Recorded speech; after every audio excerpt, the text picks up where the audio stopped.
Ms. Cantwell, aye. Mr. Hatch? Mr. Hatch, no. Mr. Whitehouse? Mr. Whitehouse, aye. Mr. Akaka, aye. Mr. Sessions, aye.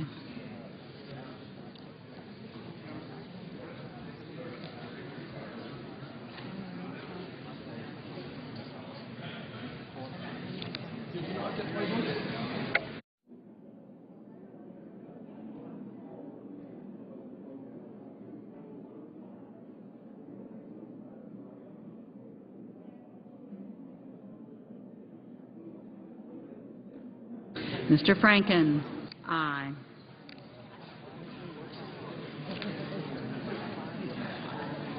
Mr. Toomey, aye.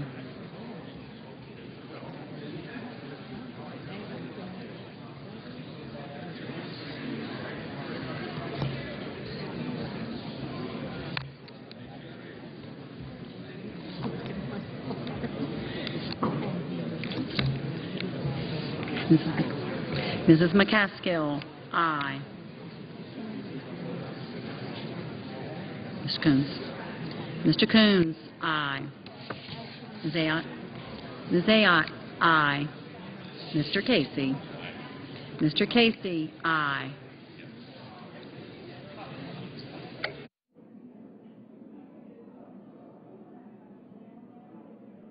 Mr. Udall. Mr. Udall of Colorado, aye. Mr. Hogan, aye. Mr. Moran, aye. Mr. Enzi, aye.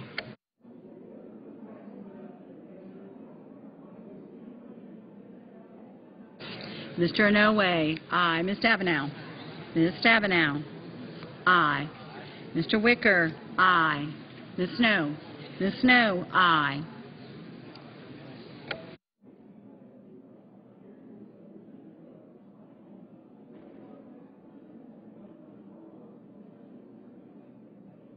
Mr. Brown of Ohio, aye. Mrs. Gillibrand, aye.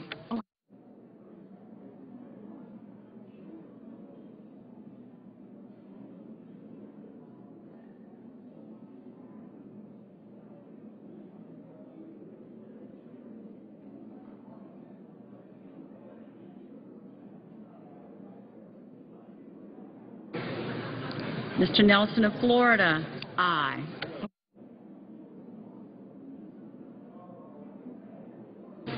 Mr. Risch, no. Mr. Crapo, no. Mr. Portman, aye.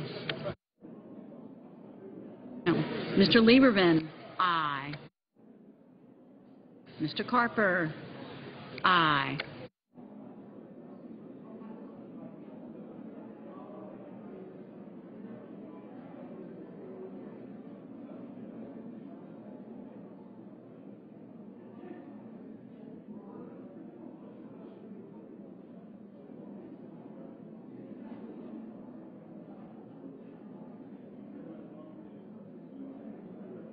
Mr. Pryor, aye.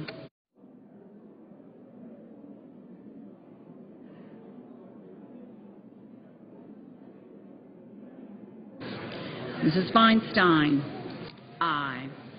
Mr. Graham, aye. Ms. Lautenberg.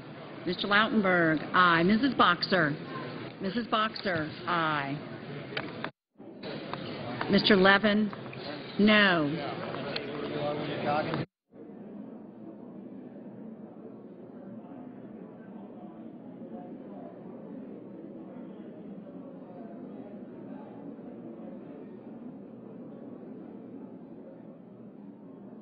Mr. Merkley, aye.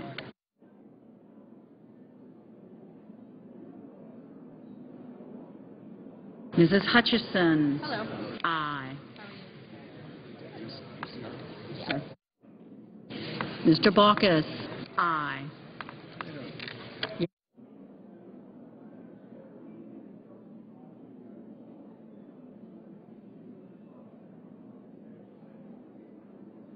Mrs. Murray, no.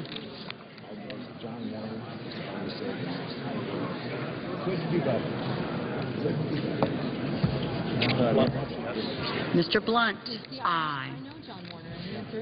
Mr. Beckich. Mr. Beckich, aye.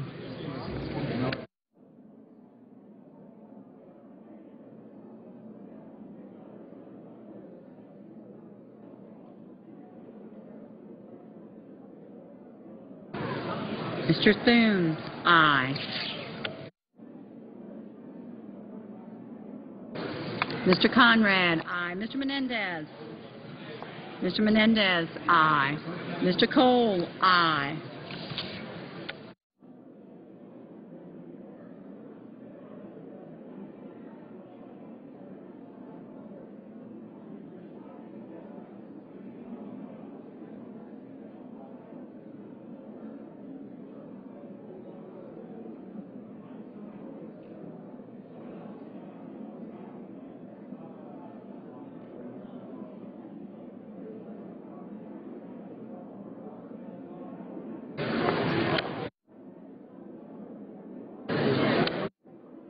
Mr. Grassley. Mr. Grassley, aye.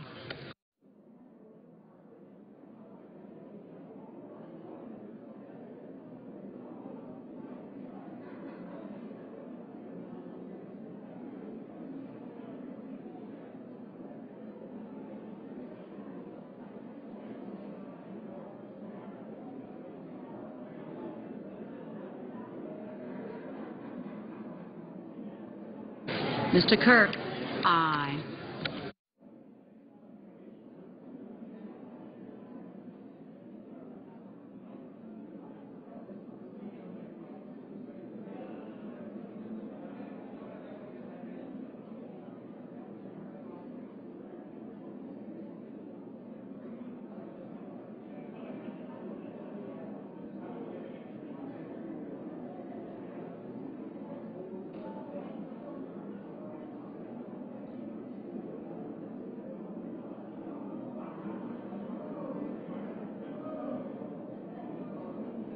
Mr. Carey.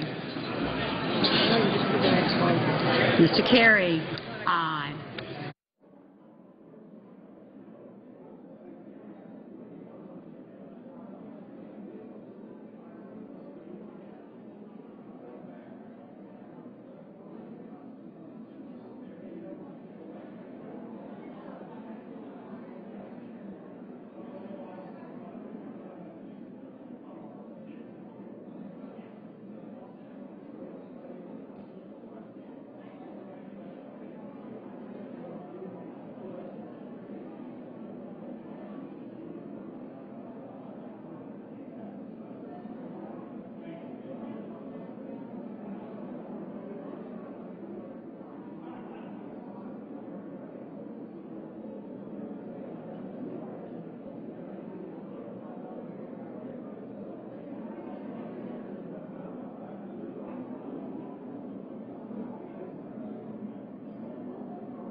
Mr. Rita, Nevada, aye.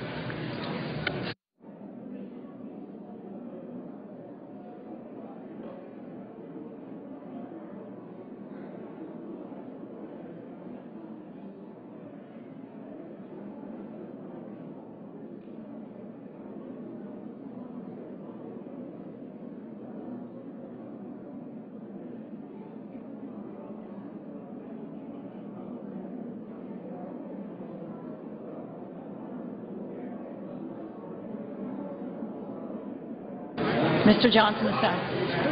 Mr. Johnson of South Dakota, aye.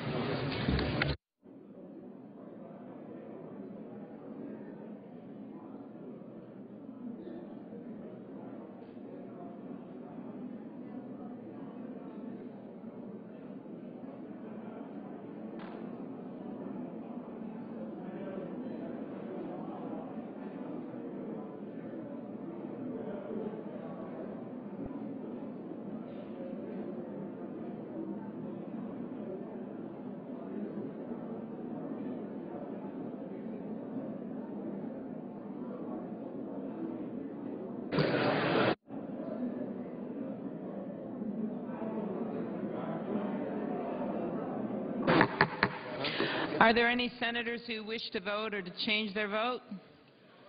On this vote, the ayes are 87, the nays are 13. The joint resolution is passed. Please go ahead. The motion to reconsider is considered made and laid upon the table. Under the previous order, the Senate will proceed to executive session to consider the following nomination, which the clerk will report. Under the previous order, there will be nomination, the judiciary, Amy Berman Jackson of the District of Columbia to be United States District Judge. Madam President, Majority Leader. we yield back all time on this matter. Senator. Withhold just a moment. Okay, Madam President, the chairman's here. Madam President, I would just ask consent to put my full statement in the record. Ms. Jackson is one of 4 nominees to the vacancies that plague the District Court of the District of Columbia for years, and this should have gone last year, but I'm glad it's going this year. I strongly support Ms. Jackson. I put my full statement in the record and yield back any time I have. All time is yielded back. Minority Leader. Is there a sufficient second? There appears to be a sufficient second. Clerk will call the roll. Mr. Akaka, Mr. Alexander.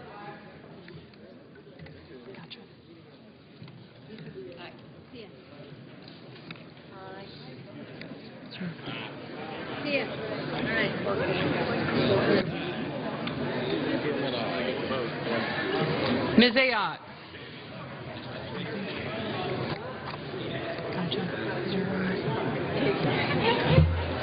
Next one down. It's going to be a little bit harder.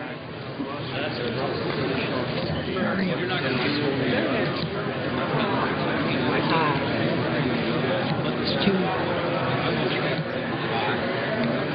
Coach side. Got to get it right first. The next one. Card 9. No. Talking to him.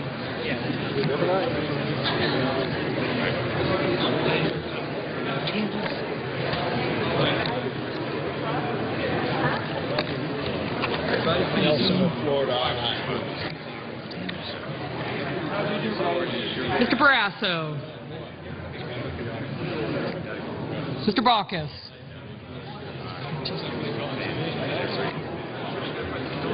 Mr. Begich.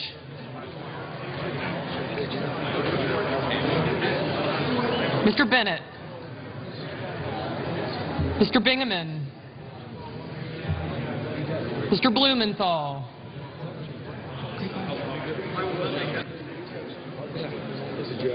Yeah, this. It is. Hey, man. You going home? No. I mean,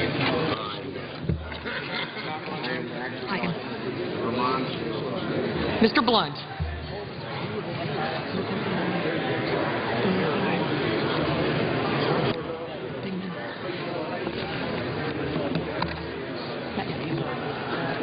Mr. Bozeman.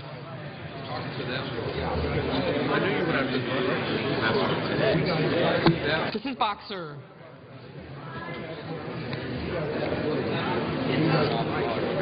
Mr. Brown of Massachusetts. Mr. Brown of Ohio.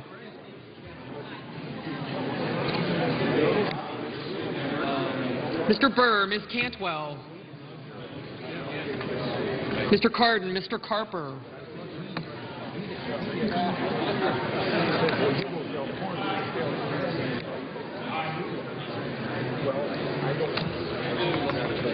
Mr. Casey, Mr. Chambliss, Mr. Coates, Mr. Coburn, Mr. Cochran.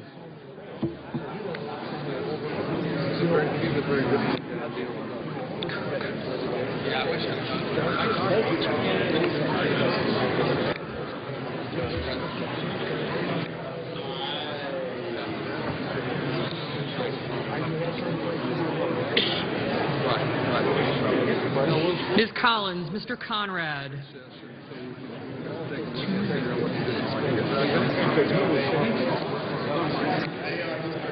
Mr. Coons. Mr. Corker, Mr. Cornyn. Mr. Crapo. Mr. Dement, Mr. Durbin.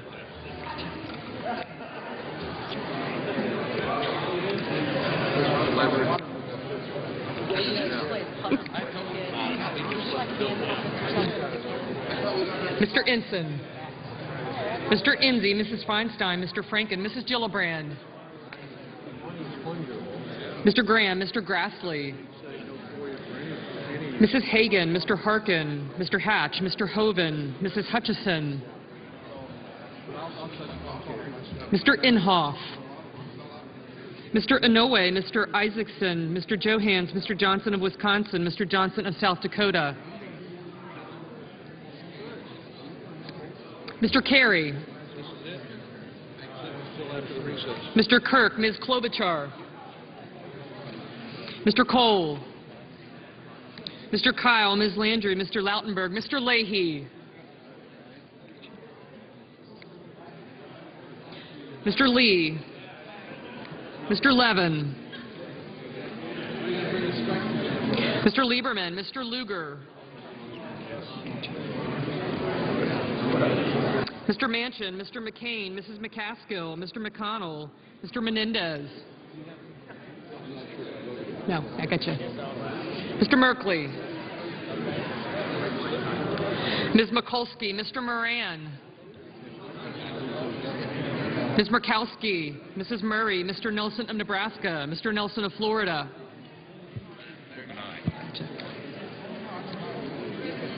Mr. Paul. Aye.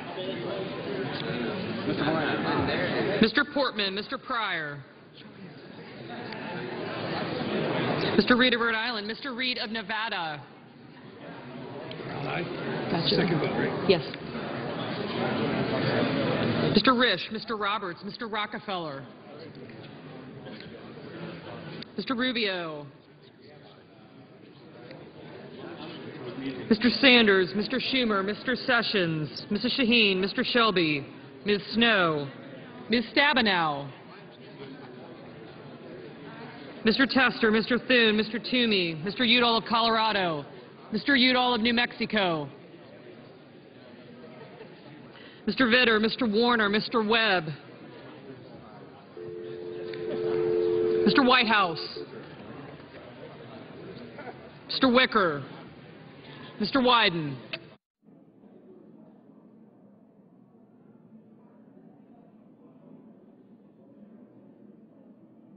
Senators voting in the affirmative: Akaka, Alexander, Ayotte, Begich, Bennett, Bingaman, Bozeman, Boxer, Brown of Massachusetts, Brown of Ohio, Burr, Cardin, Casey, Chambliss, Coates, Coburn, Collins, Coons, Corker, Cornyn, Crapo, Dement, Durbin, Enzi, Feinstein, Franken, Graham, Grassley, Hagan, Harkin, Hatch, Hoven, Inouye, Isaacson, Johans, Johnson of Wisconsin, Johnson of South Dakota, Carey, Kirk, Klobuchar, Cole, Kyle, Landrieu, Lautenberg, Leahy, Lee, Lieberman, Manchin, McCain, McCaskill, McConnell, Menendez, Mikulski, Moran, Murkowski, Murray, Nelson of Nebraska, Nelson of Florida, Paul, Portman, Pryor, Reed of Rhode Island, Reed of Nevada, Risch, Roberts, Rubio, Sanders, Schumer, Sessions, Shaheen, Shelby, Snow, Tester, Thune, Toomey, Udall of Colorado, Vitter, Warner, Webb, Wicker, and Wyden. Mr. Blumenthal. Mr. Blumenthal, aye. Mr. Carper. Mr. Carper, aye. Mr. Levin. Mr. Levin, aye. Mr. Merkley. Mr. Merkley, Aye. No senator voted in the negative. Gillibrand. Mrs. Gillibrand, aye.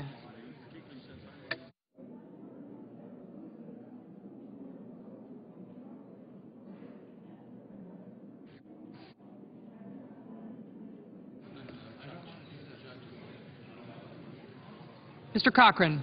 Mr. Cochran, aye.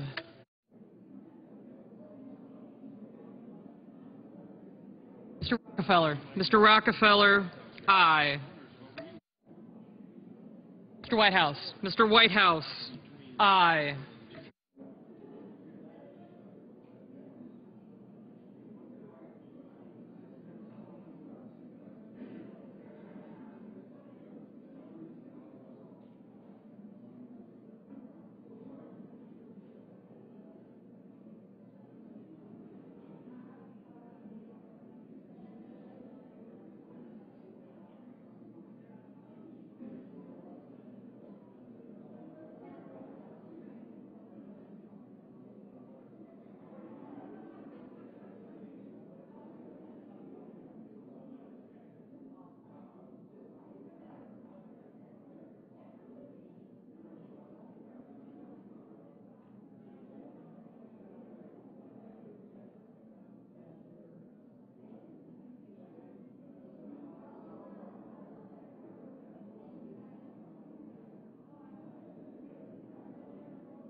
Ms. Cantwell. Ms. Cantwell, aye.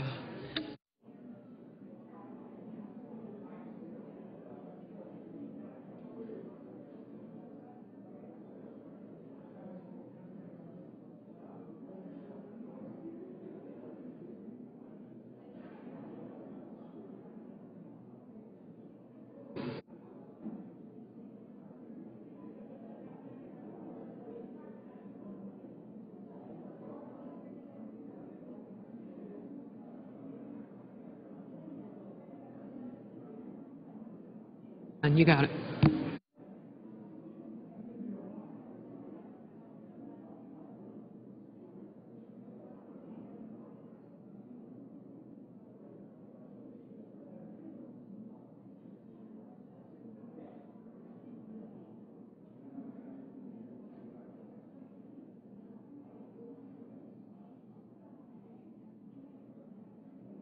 Mr. Barrasso. Mr. Barrasso, aye.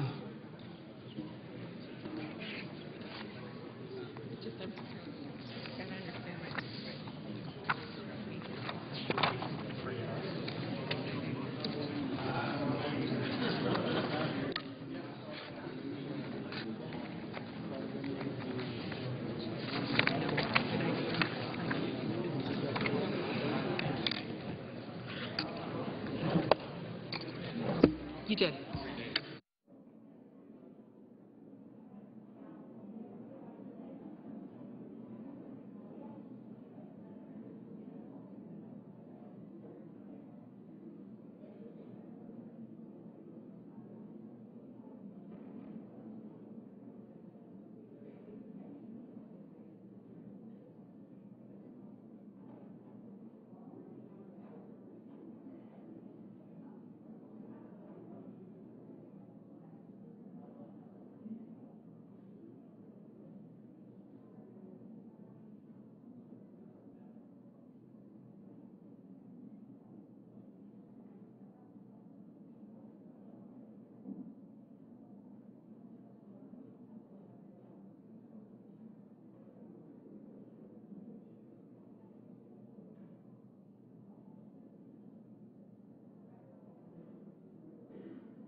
Mr. Lugar.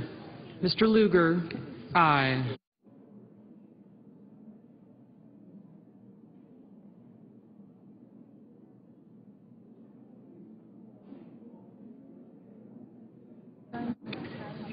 Ms. Stabenow.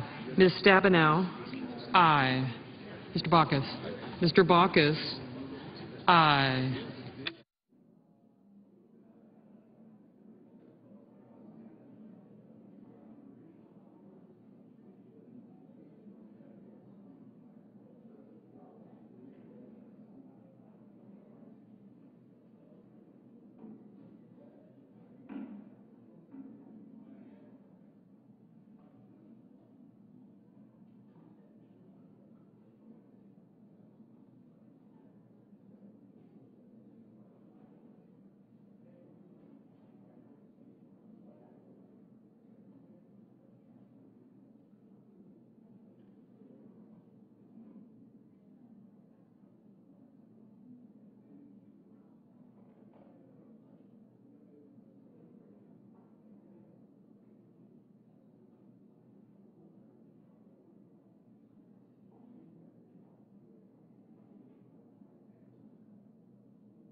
Mr. Conrad. Mr. Conrad, aye.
Mrs. Hutchison.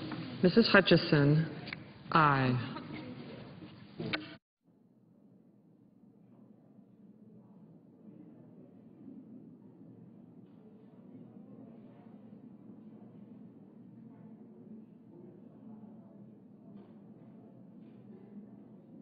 To vote. Are there any other senators in the chamber wishing to vote or to change their vote? If not, the ayes are 97, the nays are 0, and the nomination is confirmed. Under the previous order, the motion to reconsider is considered made and laid upon the table. The President will be immediately notified of the Senate, and the Senate will resume legislative session. The Senator from Massachusetts. Thank you, Mr. President. I ask unanimous consent the Senate proceed to a period of morning business with senators permitted to speak up to 10 minutes each. Without objection. Thank you, Mr. President. I rise in strong support of the SBIR bill. As many of you know, the SBIR bill and the STTR programs provide vital resources to small businesses, not only in Massachusetts, but from throughout the country. And this reauthorization is incredibly important to not only businesses in my state, but businesses in everybody's states.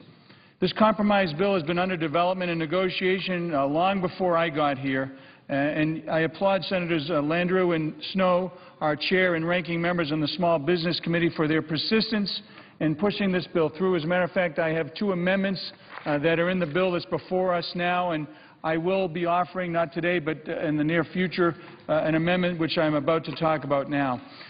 As a small business owner myself for many years and a long-standing member of many chambers of commerce, I believe that Massachusetts small businesses and businesses throughout this country are the economic engine that will help get us out of this economic slowdown that we're in. They have the potential to grow, expand, and hire, unlike many businesses throughout the country. And Massachusetts is widely regarded as the center for innovation in biotechnology.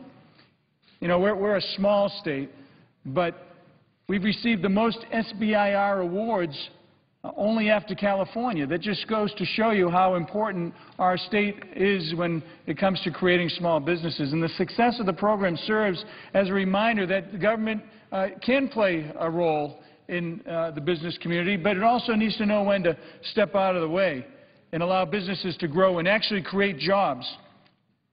I want to speak about an amendment that I filed. It's Amendment number 212. It's based on S-164, the Withholding Tax Relief Act of 2011, which enjoys bipartisan support and is critically needed now. The ranking member of the Small Business Committee, Senator Snowe, is a co-sponsor, and I'm looking forward to getting many other co-sponsors and working very closely with the chairwoman on this timely piece of legislation, because we need once and for all to repeal an onerous and costly unfunded mandate that directly affects businesses not only in my state but throughout the country. This is a jobs amendment, plain and simple. It would repeal part of our tax code that absolutely promises to kill jobs. Jobs that these young people up here could someday have.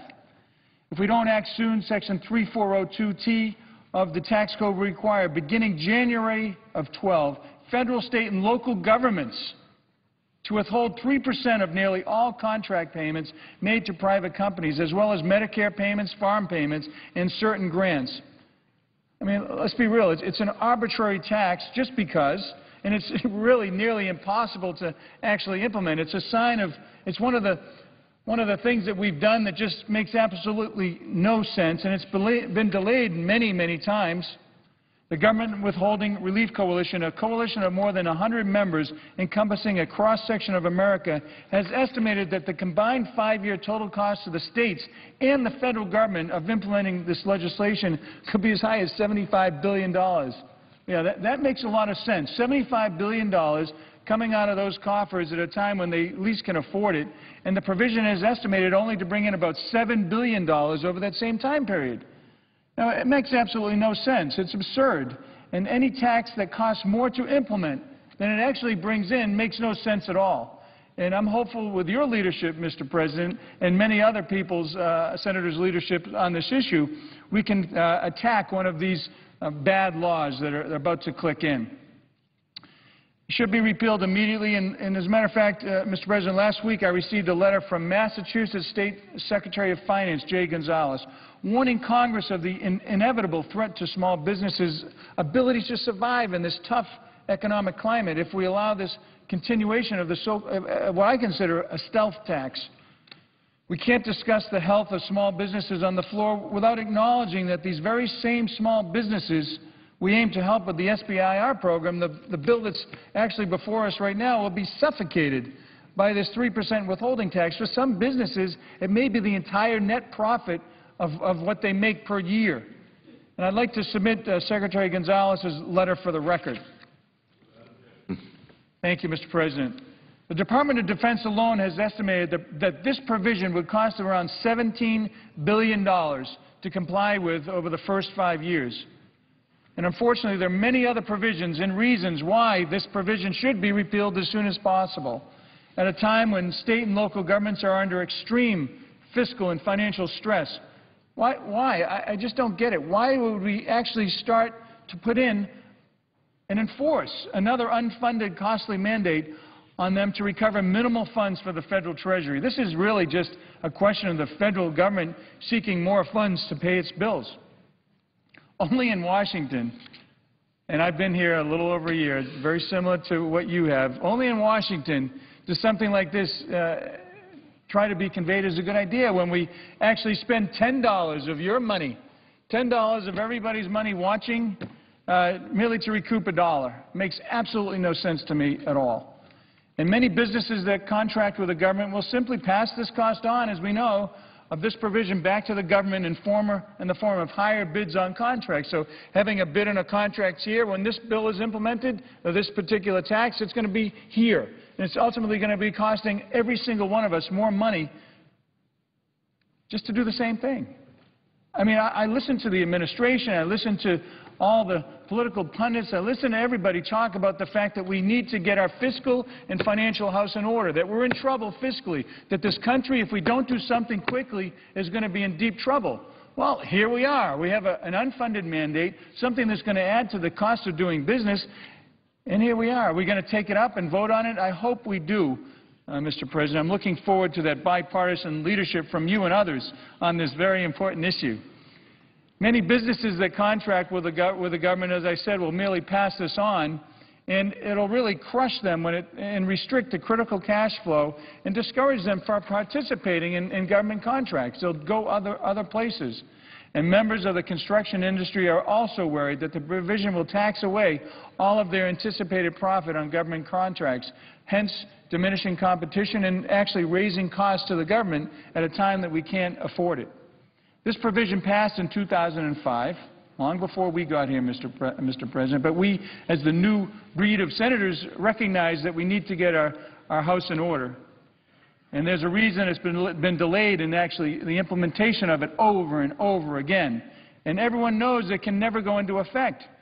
So we'll be back on the floor later this session because we'll need to repeal this tax. Well, we can do it next week. And I appreciate the majority leader's effort to now include us in the amendment process so we can actually be part of the process and come up with new ideas from new people to look at things in a different way and actually solve problems. And that's what this amendment offers, which I plan to offer.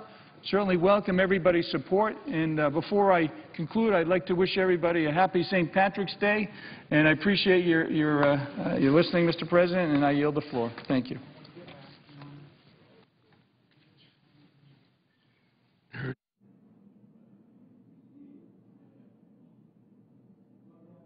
Thank you.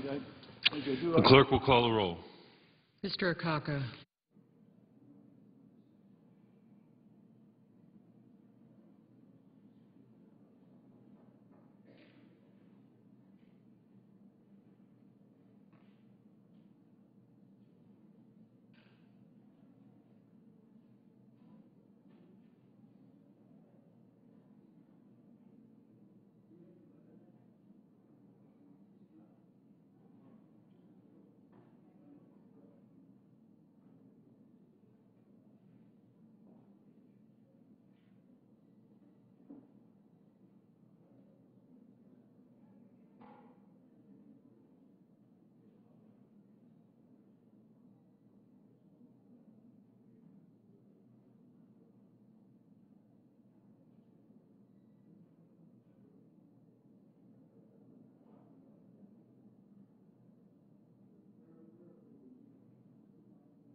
Mr. President, I rise today. The Senate is in a quorum call. Mr. President, I ask that the quorum call be set aside. Without objection. The senator from Nebraska. Thank you, Mr. President. Mr. President, I rise today to recognize an industry that has shaped our country since the days of our founding fathers. This industry is part of the very fabric of so many states, part of the very fabric of my home state of Nebraska. It drives our economy, it fosters ingenuity, and it preserves the value of a handshake in our society. What I'm speaking about, Mr. President, is agriculture, an industry near and dear to this farm boy's heart. What better time to celebrate the remarkable advances in agriculture than National Ag Week?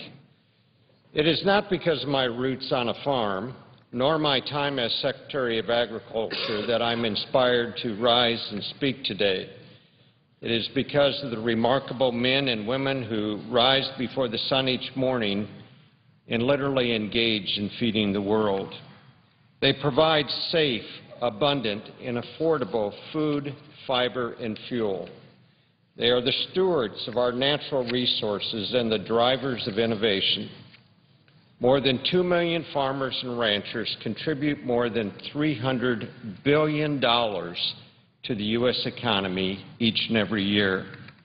In Nebraska alone, agriculture contributes over $15 billion to our state's economy.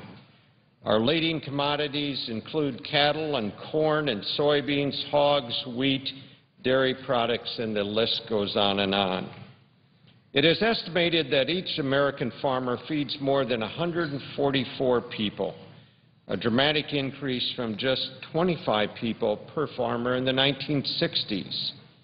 And as our population and the global population continues to grow, demand for our food, our fiber, our fuel products is growing, not just here at home, but across the globe. In fact, the United States Department of Agriculture projects that agriculture exports will set a new record exceeding $135 billion this year. It is estimated that every dollar in ag exports generates $1.36 in additional economic activity, including transportation, warehousing, financing, and packaging.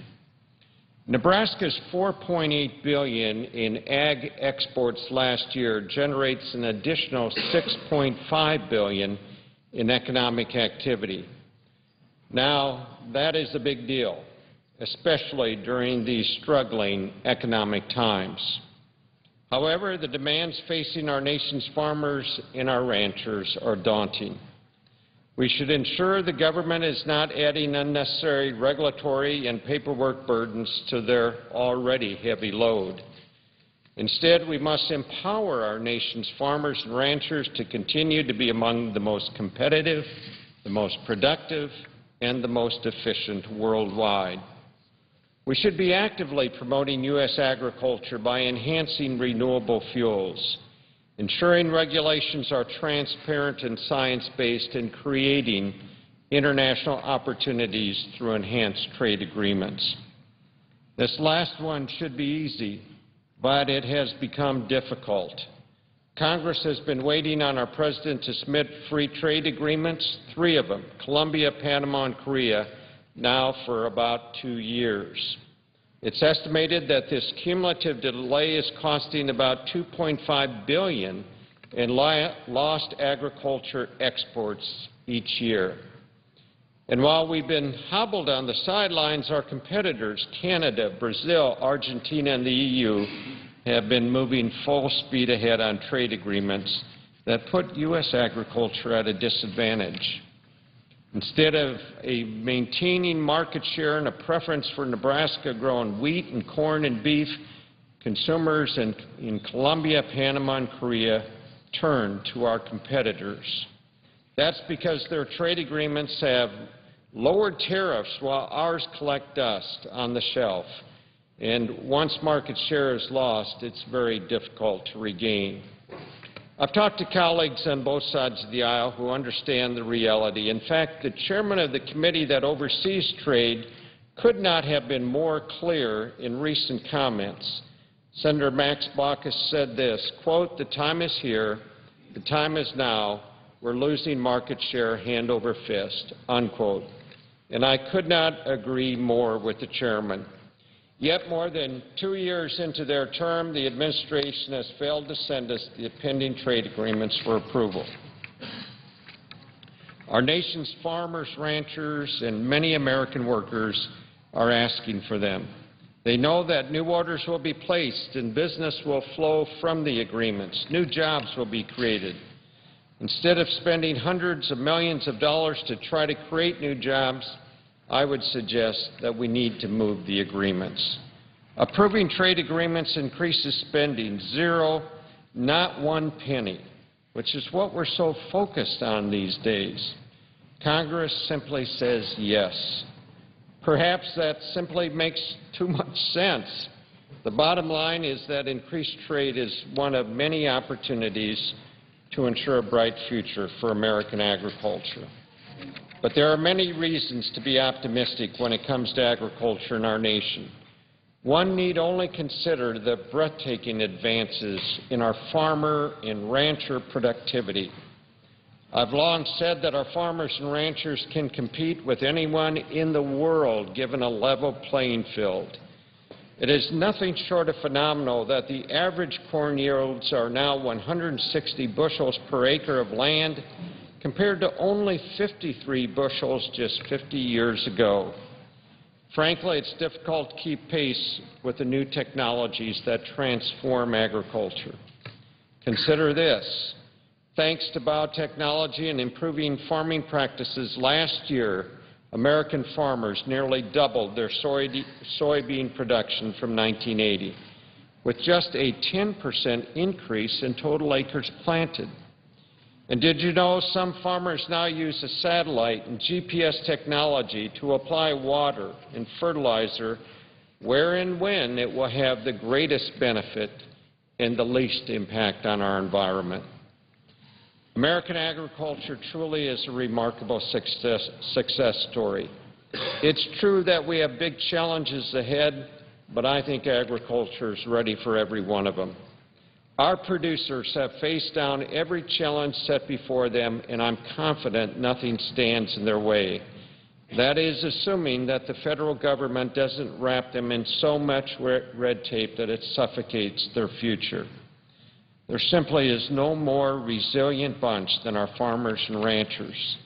How many Americans would be willing to work hard, often 7 days a week, only to leave any profit up to the hands of Mother Nature? Only those who recognize that living close to the land comes with its rewards, and feeding the world is a higher calling. Mr. President, I would suggest that agriculture is the very foundation of our country's rich heritage.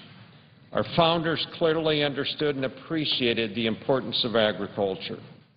George Washington once said that he knew of no pursuit in which more real and important services can be rendered to any country than by improving its agriculture.